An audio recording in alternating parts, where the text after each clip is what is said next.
American Morning, the most news in the morning, period. Weekdays 6 Eastern.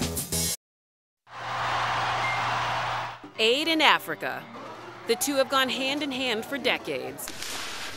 But this economist wants to change that. There is no logical or evidence-based reason to provide aid. There's not a single country on earth today that has achieved economic development in the manner in which Africa depends on it today. In her controversial new book, Dead Aid, Dambisa Moyo, a Harvard-educated economist from Zambia, argues that aid, for the most part, has hurt Africa and not helped it. Governments in Africa tend to be much more accountable and much more focused on courting Western donors than they are being accountable to their people. She makes exceptions for the type of humanitarian relief that follows a tragedy like the tsunami and charitable giving from health organizations.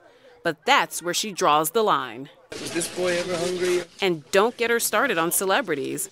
She's already been dubbed the anti-Bono. Celebrities obviously have a platform. Angelina Jolie, Madonna, Bono. What's wrong with that? What's wrong with them shining a light on what's going on in Africa? If they were on the global stage showing a positive perspective that Africa has an African woman president, or we actually have seen significant growth rates, I wouldn't be so negative about it. Naturally, some in the aid world are outraged. John MacArthur is head of the Millennium Promise. He says his organization has raised more than $100 million for the continent and worries that Dead Aid has the potential to do more harm than good.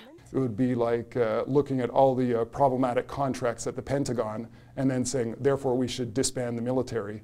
It's a false logic. He is also quick to point out how aid has done wonders for Africa. 90% reduction of deaths to measles. I would cite 2 million people on AIDS treatment, basically none of whom were on AIDS treatment at the turn of the decade. I would cite tens of millions of anti-malaria bed nets distributed with 50% reductions in child morbidity in those cases. So what's Moyo's solution? She says trade and not aid is one answer.